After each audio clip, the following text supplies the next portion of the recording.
Jai Hind. In this lecture, we will study 2-bit and 3-bit comparator. First, I will discuss 2-bit comparator. This is a block diagram of 2-bit comparator. There are two inputs and each input has 2 bits. For this input A, there are 2 bits A1 and A0. And for B input, there are 2 bits B1 and B0. And there are 3 outputs. You will get output X if input A is equal to B. If input A is greater than B, then you will get output Y. If input A is less than B, then you will get output Z. Now I will discuss truth table. There are 2 inputs A and B. और A में जो bits हैं वो है 2 A1 A0. इसी तरह से B में जो बिट्स हैं वो है 2 B1 and B0. And these are the 3 outputs X, Y, Z. Class time save करने के लिए मैंने वैल्यू पहले फिल कर ली है. तो there are 4 bits A1 A0 B1 B0. तो how many possible combination in binary 16 from 0 to 15. These are the binary inputs. इस पोजीशन का वेट होता है 2 to the power 0 1. 1 times 0 1 time 1, 1 times 0 1 time 1, 1 times 0 1 time 1. आगे इसी तरह से लिखना है. इस पोजीशन का वेट होता है 2 to the power 1, that is 2. 2 times 0 2 time 1, 2 times 0 2 time 1. और ये जो पोजीशन है इसका वेट होगा 4, 2 to the power 2 4, 4 times 0 4 time 1, 4 times 0 4 time 1. इसी तरह से मोस्ट सिग्निफिकेंट बिट का वेट होगा 2 to the power 3 8, 8 times 0 8 times 1s. And these are the decimal values for corresponding binary inputs. These are the outputs X, Y, Z. अब class अगर मैं input A और B में comparison करता हूं और A और B 2 बिट्स की है. इनिशियली A1 A0 0 0 है, B1 B0 0 0 है. तो मैं क्या बोल सकता हूं A is equal to B. तो उस केस में कंपैरेटर की आउटपुट X में लॉजिक 1 मिलेगा, रेस्ट आर जीरोस. इसी तरह से क्लास यहां पर मैं ग्रुप कर रहा हूं. ग्रुप क्यों किया? इस केस में A की वैल्यू क्या है 0 0 0 0 0 0 0 0. मतलब अगर मैं इसको डेसिमल में लिखता हूं तो होगी 0. इसी तरह से सेकंड केस A की डेसिमल वैल्यू है 0 और B की है 0 1. That is B is greater than A.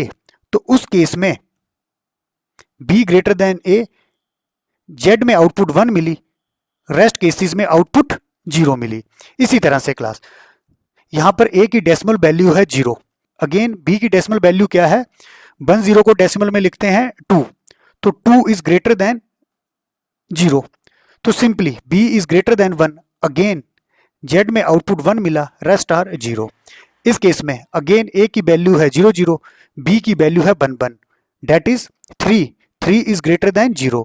Again यहां पर आउटपुट 1 मिली, रेस्ट आर 0. अब क्लास अगले 4 केस में क्या होगा? ए बी की वैल्यू है 0 1. देख सकते हो आप 0 1 0 1. तो डेसिमल में कितनी होगी? 0 1 को डेसिमल में लिखा जाता है 1. यहां पर ए की वैल्यू बी से ग्रेटर है, बी की वैल्यू है 0, A is 1, 1 is greater than 0. तो उस केस में क्या बोलूंगा? A is greater than 1. तो यहां पर आउटपुट 1 मिली, रेस्ट आर 0. अगेन इस केस में ए की वैल्यू है 1, बी की वैल्यू भी 1 है. This is 0 1. 0 1 की डेसिमल वैल्यू होती है 1. तो ये दोनों 1 1 है. तो उस केस में एक्स में आउटपुट 1 मिलेगा. एक्स में आउटपुट 1 कब मिलता है? जब A is equal to 1, rest are 0. इसी तरह से this is 0 1, this is 1 0. That is B is greater than A. तो इस केस में जेड में आउटपुट 1 मिला, rest are 0. Again this is 0 1 and this is 1 1. 1 1 mean 3, 3 is greater than 1. तो again output में क्या मिलेगा? जो जेड आउटपुट है वहां पर लॉजिक 1 मिला, रेस्ट आर 0. इसी तरह से क्लास ये जो नेक्स्ट 4 केसेस हैं, यहां पर ए की वैल्यू क्या है? 1 0 1 0 1 0 1 0. That is 2. डेसिमल में क्या होगी? 2. तो अगेन यहां पर बी की वैल्यू है 0 0. तो डेसिमल में क्या होगा? 0. 2 इज ग्रेटर देन 0. तो that is A is greater than B. तो यहां पर output 1, rest are 0. Again A की वैल्यू है 1 0, बी की वैल्यू है 0 1. अगर डेसिमल में लेते हैं तो 2 is greater than 1, A is greater than 1. यहां पर output 1, rest are 0. Again this is 1 0, B में भी 1 0. ये दोनों इक्वल हैं. तो आउटपुट 1 एक्स में मिलेगी. x में आउटपुट 1 क्यों मिलेगी, a is equal to b, तो आप देख सकते हो 1 0 के केस में आउटपुट x में 1 मिली। Again this is 1 0, this is 1 1, 1 1 is greater than 1 0, b is greater than a, तो यहां पर आउटपुट 1 मिली, रेस्ट आर 0। अगेन अब क्लास जो लास्ट के 4 केसेस हैं, a की वैल्यू क्या होगी 1 1, डेट इज डेसिमल में होगी 3। तो फिर चेक करते हैं, a की वैल्यू है 1 1, b की वैल्यू है 0 0, तो a is greater than b, तो यहां पर आउटपुट 1, रेस्ट आर 0। इसी तरह से this is 1 1, this is 0 1, a is greater than b, again यहां पर 1, rest are 0, again 1 1 and this is 1 0, 1 1 is greater than 1 0। ऐसा मैंने क्यों बोला, a की वैल्यू है 3 डेसिमल में और b की वैल्यू डेसिमल में है 2, तो 3 इज ग्रेटर देन 2, या simply a is greater than b, तो जो y है वहां पर output 1, rest are 0। Last case, a की वैल्यू है 1 1, b की वैल्यू है 1 1, ये दोनों इक्वल हैं, डेट इज आउटपुट x जहां पर a is equal to b है, तो यहां पर आउटपुट 1, रेस्ट आर 0। बच्चों अब हम x, y और z आउटपुट के लिए लॉजिकल एक्सप्रेशन लिखेंगे। पहले मैं x के लिए लॉजिकल एक्सप्रेशन लिखूंगा and I will use 4 variable के मैप। यहां पर 4 इनपुट्स हैं, a1 a0 b1 b0, there are 2 inputs a and b, और जो ईच इनपुट है it is consisting of 2 bits, तो there are 4 inputs a1 a0 b1 b0, तो 4 variable के मैप बनाएंगे। a1 a0, तो यहां पर जो इनपुट्स लेंगे वो लेंगे a1 a0, this is b1 b0, a1 a0 की वैल्यू क्या हो सकती है 0 0 0 1 1 1 1 0, इसी तरह से b1 b0 की वैल्यू क्या हो सकती है 0 0 0 1 1 1 1 0। पहले मैं x के लिए लॉजिकल एक्सप्रेशन लिखूंगा, आई विल यूज एसओपी के मैप। मुझे आउटपुट 1 कहां पर मिल रही है, एक यहां पर मिली, एक यहां पर मिली, एक यहां पर मिली, एक यहां पर मिली। कौन से मिन टर्म के लिए मुझे आउटपुट 1 मिली, that is for 0 for 5 for 10 and for 15, मैंने यहां पर लिख लिया है फॉर 0 5 10 एंड फॉर 15 मुझे आउटपुट क्या मिली 1, तो के मैप में मैं वैल्यू भरूंगा फॉर 0 इनपुट, या मैं बोल सकता हूं for 0 min term, for 0 5 10 and 15 I am getting output 1। अब क्लास में लार्जेस्ट पॉसिबल ग्रुप बनाने की ट्राई करता हूं।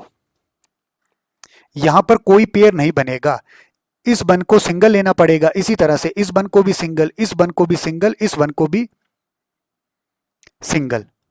अब बच्चों इस वन के लिए लॉजिकल एक्सप्रेशन कैसे लिखेंगे, इस वन के लिए 0 0 को लिखेंगे a1 बार a0 बार, और इस 0 0 को लिखेंगे b1 बार b0 बार, प्लस इस 1 के लिए लॉजिकल एक्सप्रेशन कैसे लिखेंगे, 0 को लिखेंगे a1 बार, 1 के लिए लिखेंगे a0, इसी तरह से इस 0 को लिखेंगे b1 बार,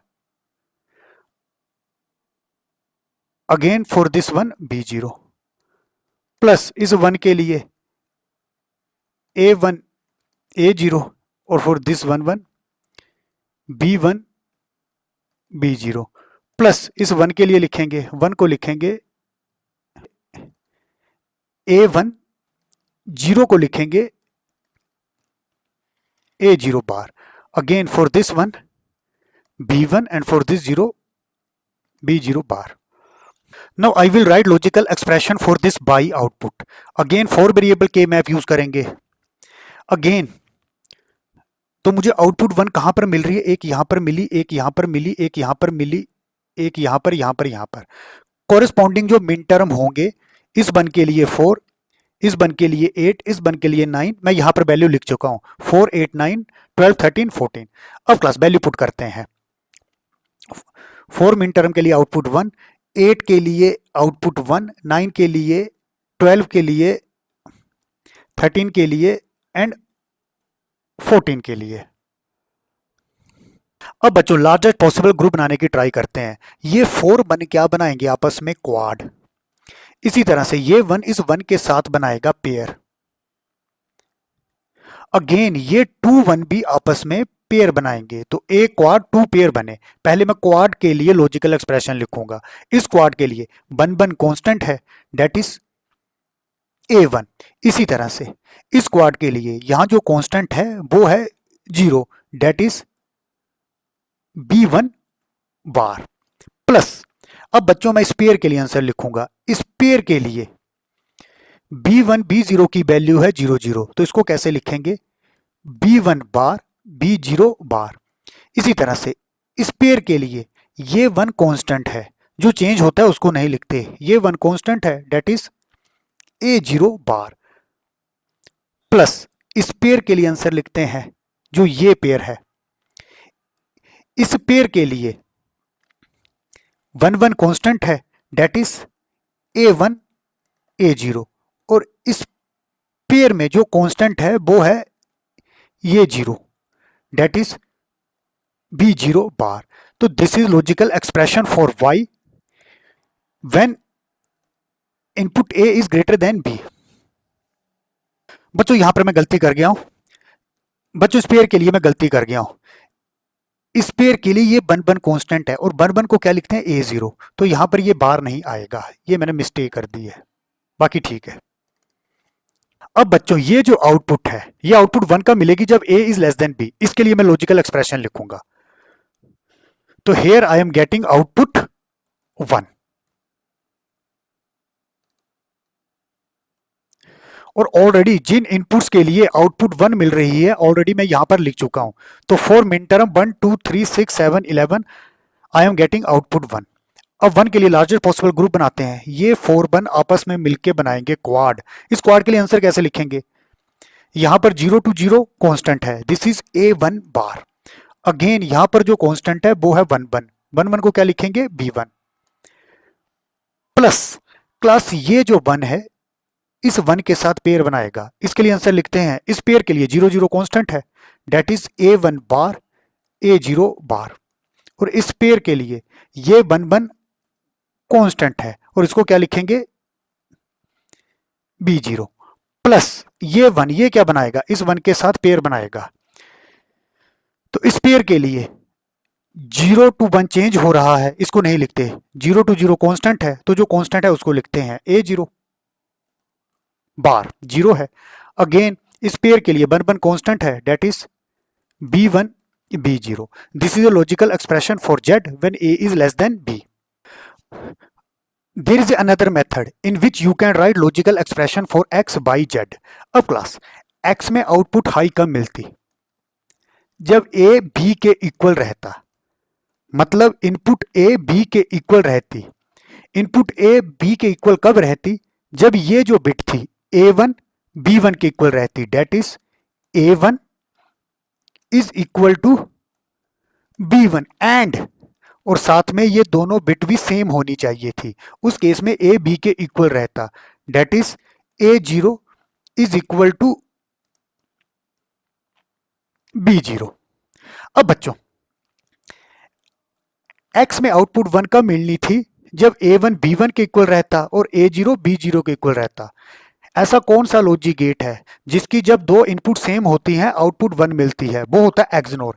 एक्सनोर के केस में अगर दोनों इनपुट 0 हैं या फिर दोनों इनपुट्स 1 है, आउटपुट क्या मिलती है? 1। तो इसको मैं कैसे लिख सकता हूं? A1 एक्सनोर B1 एंड यहां भी इनपुट सेम होनी चाहिए, A0 is equal to B0, that is A0 XNOR B0। इसी तरह से class A greater than B कब होता? इसके लिए लॉजिकल एक्सप्रेशन लिखते हैं। ये कब होना था? A और B में कंपैरिजन हो रहा है। पहली कंडीशन क्या होती? अगर A1 बिट B1 बिट से ग्रेटर देन होती, that is A1 bit greater than B1 bit, और या फिर बच्चों ये दोनों बिट सेम होती, that is A1 is equal to B1 and A is greater than B। ये जो A0 बिट थी ये B0 से ग्रेटर देन होती and A0 greater than B0। तो इसको मैं कैसे लिख सकता हूं? A1 greater than B1। इसका क्या मतलब है? A1 1 होगा, B1 क्या होगा? 0। तो इसको मैं कैसे लिख सकता हूं? A1 dot this is 0। तो एसओपी में कैसे लिखते हैं? B1 बार, और या फिर और मतलब plus A1 equal to B1। ये कब होता है? A1 equal to B1। इसका क्या मतलब है? ऐसा कौन सा लॉजिक गेट है जिसकी आउटपुट्स 1 रहेगी जब दोनों इनपुट सेम रहती हैं? वो कौन सा होता है? एक्सनोर। एक्सनोर के अगर दोनों इनपुट 0 0 या फिर 1 1 हो तो आउटपुट 1 मिलती है। तो ये क्या है? A1 XNOR B1 dot again A note, इसको मैं लिखा A note greater than B note dot B note है तो ये क्या होगा? 1, ये होगा 0। तो 0 को एसओपी में कैसे लिखते हैं या सिंपली मिनटर में कैसे लिखते हैं? B0 बार। तो this is a logical expression for A greater than B। इसी तरह से बच्चों अगर मैं इसके लिए लॉजिकल एक्सप्रेशन लिखता तो कैसे लिखना था? A less than B। ये कब होता?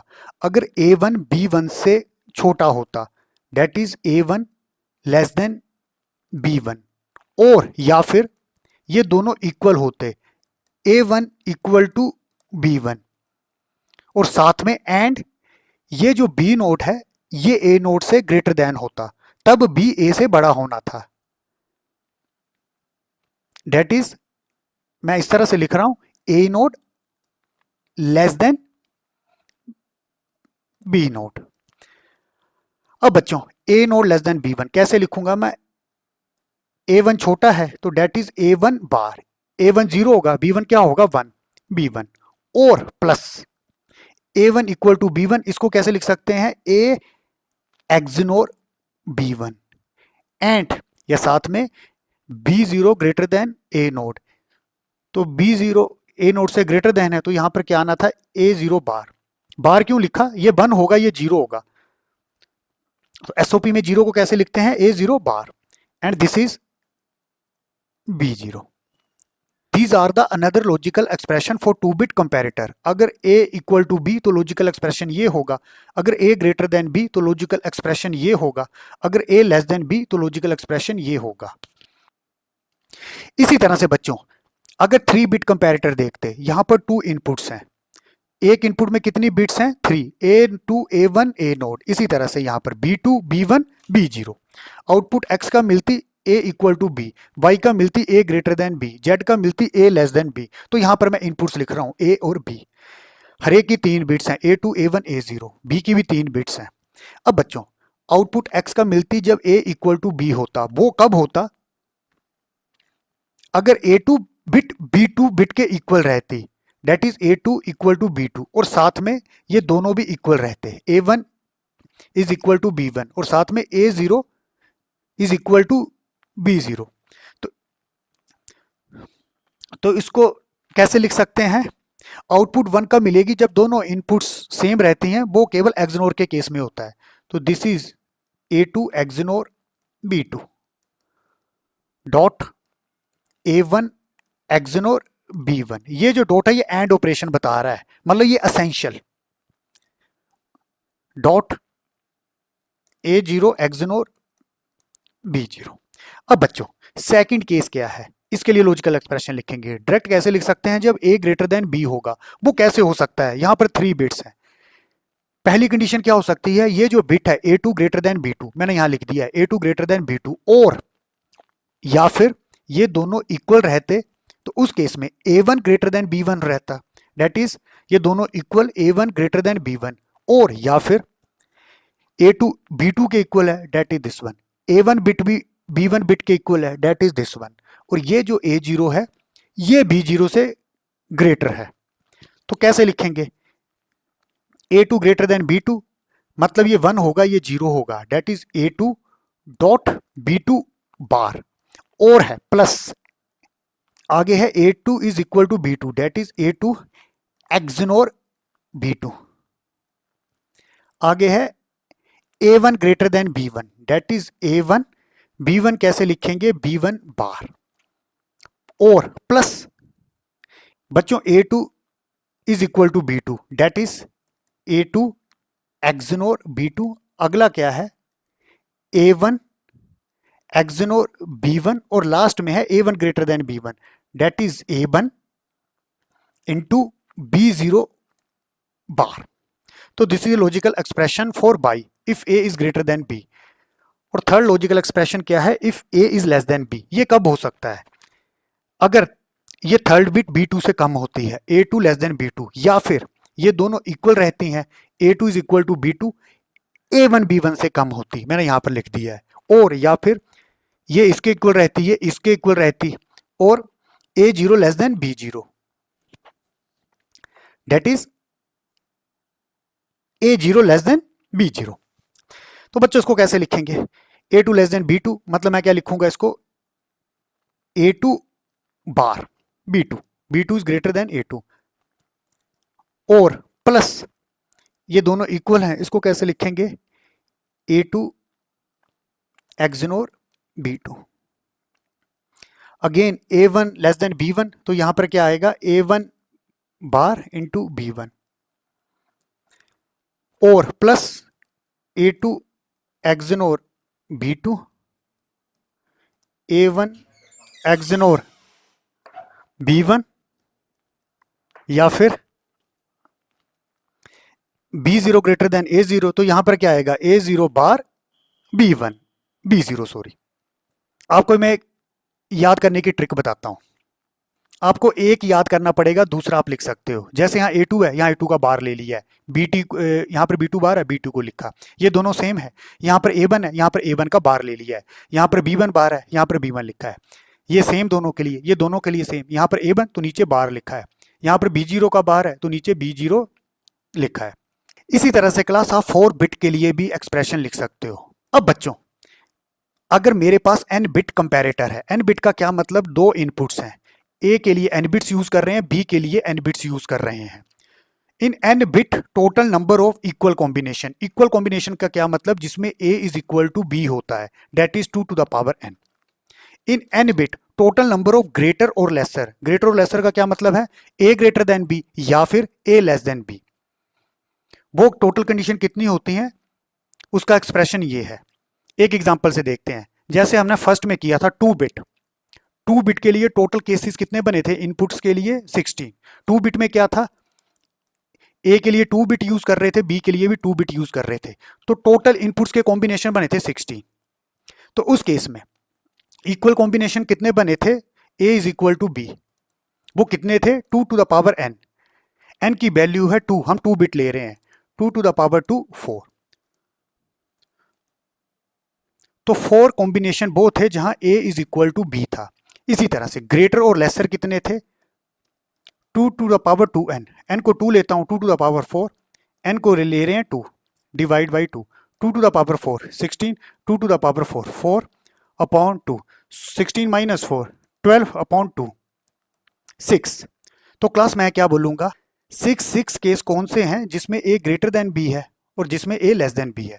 तो सिंपली इनिशियली A और B में अगर 2 बिट्स लेते तो टोटल इनपुट्स कॉम्बिनेशन होने थे 16, फ्रॉम 0 टू 15।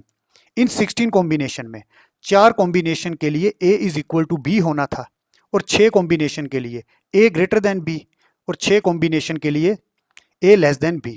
टोटल कितना हो गया, 6 + 6 12 + 4 16।